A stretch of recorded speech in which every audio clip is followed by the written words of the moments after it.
E aí, pessoal, tudo bem com vocês? Desejo que estejam bem e com saúde. Aqui quem fala é a professora Priscila, de Física. Nesta aula, nós iremos estudar o capítulo 4, que trata da primeira e terceira leis de Newton. Foi uma videoaula que a gente já viu pelo Google Meet, porém nem todos os alunos tiveram a oportunidade de assistir.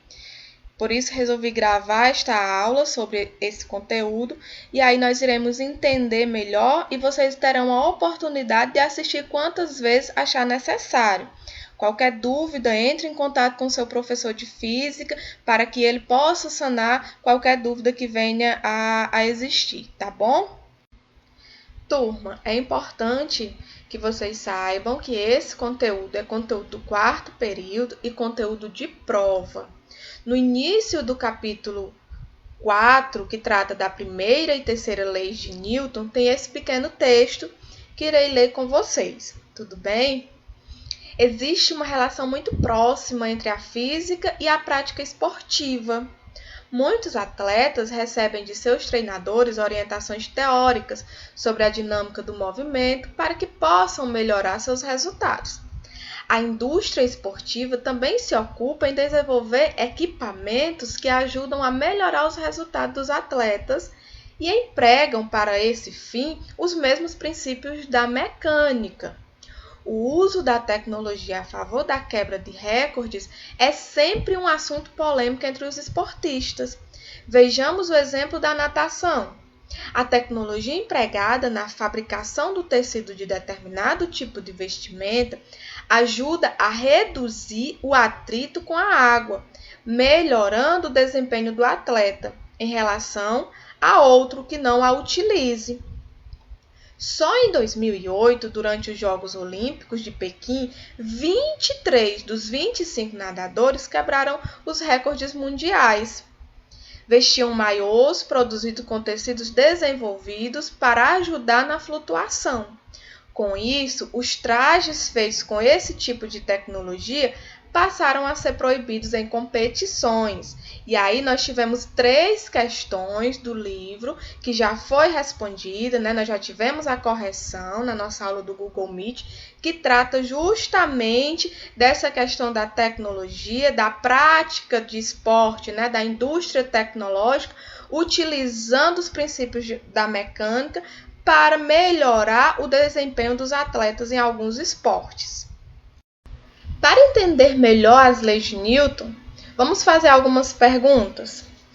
E aí a primeira diz o seguinte: por que quando o ônibus freia ou acelera, somos empurrados para frente ou para trás? E aí, quem será que vai explicar isso daí para a gente? Por que precisamos utilizar o cinto de segurança quando estamos no carro? Como é possível retirar um papel debaixo de uma garrafa sem tirá-la do lugar? Por que não é possível uma pessoa se reerguer puxando o próprio cabelo? E aí, turma, para a gente entender e poder responder essas perguntas, nós precisamos conhecer alguns conceitos fundamentais da física, tá bom? E aqui a gente tem as leis de Newton. O que são essas leis? São leis que determinam como a ação das forças influencia no estado de movimento dos corpos. Então, lembra lá de cinemática que a gente estava estudando o movimento dos corpos, mas a gente não se preocupava com as causas deste movimento? Aqui na dinâmica, que vai estudar as leis de Newton, a dinâmica ela vai estudar o movimento dos corpos e as causas deste movimento. Quem é que causa esse movimento? A ação de forças atuando sobre esse corpo. E essas forças influenciam no estado de movimento dos corpos.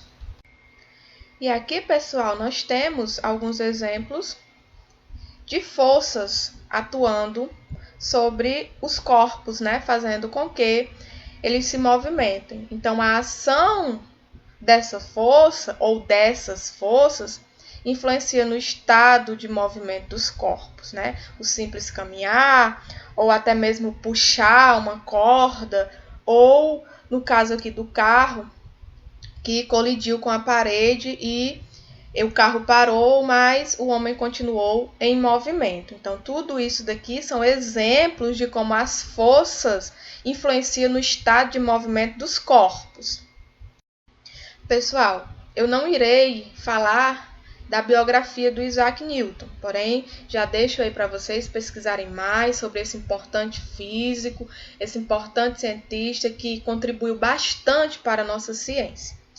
Dentre os muitos trabalhos que Isaac Newton elaborou, podemos citar o desenvolvimento da lei da gravitação universal, o estudo sobre os fenômenos ópticos que possibilitaram a elaboração da teoria sobre a cor dos corpos, a criação e o desenvolvimento dos cálculos diferencial e integral, o binômio de Newton e, por último e não menos importante, o estudo das leis dos movimentos, as leis de Newton, as quais estudaremos agora. Pessoal, lembra que no começo da nossa aula tinha algumas perguntas e no final dizia assim, para que você possa responder estas perguntas, é necessário que você entenda alguns conceitos fundamentais de física? Pois bem, nós iremos agora entender esses conceitos fundamentais, começando por força. E o que seria força? O que é força, professora? Força é qualquer agente capaz de produzir no corpo uma aceleração ou uma deformação, ou os dois ao mesmo tempo, aceleração e deformação. Aqui a gente tem um exemplo, nesse primeiro GIF, de pessoas empurrando este carro. Está acontecendo o quê? Uma aceleração. Então, se está tendo aceleração, tem ação de forças atuando, tanto sobre as pessoas que estão empurrando, como sobre o carro. Logo, se está existindo a aceleração, tem o quê? Força atuando sobre esses corpos. No segundo exemplo, nós temos aqui a colisão entre dois carros. Nós temos, no caso, a aceleração desses carros e a deformação a partir da colisão entre eles. Se aconteceu essa deformação, logo sobre esses dois corpos, tem a ação de força atuando sobre eles. E estas forças estão presentes em todas as situações cotidianas, até mesmo onde você nem imagina. E nós iremos entender isso daí também, tá? Onde vai ter essa força? Onde tem ação de força? Sempre há um tipo de força envolvida em algum fenômeno, como, por exemplo, o simples caminhar, tá? A partir do momento que eu estou caminhando, está existindo aí força, Eu tenho a ação de uma força sobre o meu corpo, no caso de duas forças, e aí nós iremos entender melhor essa questão do caminhar lá na terceira lei de Newton. Professora, e existe algum instrumento que eu possa medir a força? Existe sim, o dinamômetro. Esse instrumento ele é utilizado para medir força. E aqui a gente tem algumas imagens deste dinamômetro. Como é que ele mede essa força? Através da deformação da sua mola, Conforme essa deformação dessa mola, é possível eu medir a ação de uma força em determinado corpo. Aqui a gente tem a situação inicial, por exemplo, da mola, e a situação final, com uma deformação aqui. E aí, conforme essa deformação, eu consigo medir a força que está atuando sobre determinado corpo. Agora nós iremos entender a classificação das forças. Existem dois tipos de força: forças de contato e forças de campo. Nas forças de contato, são forças que surgem no contato entre dois corpos.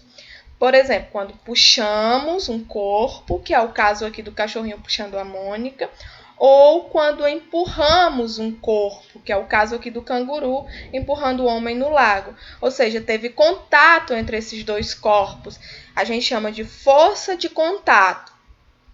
Forças de campo são forças que atuam à distância, dispensando o contato. Exemplo, um ímã e um metal. O ímã atraindo o metal, E o satélite e a Terra. Como a gente sabe, a Terra é um grande ímã.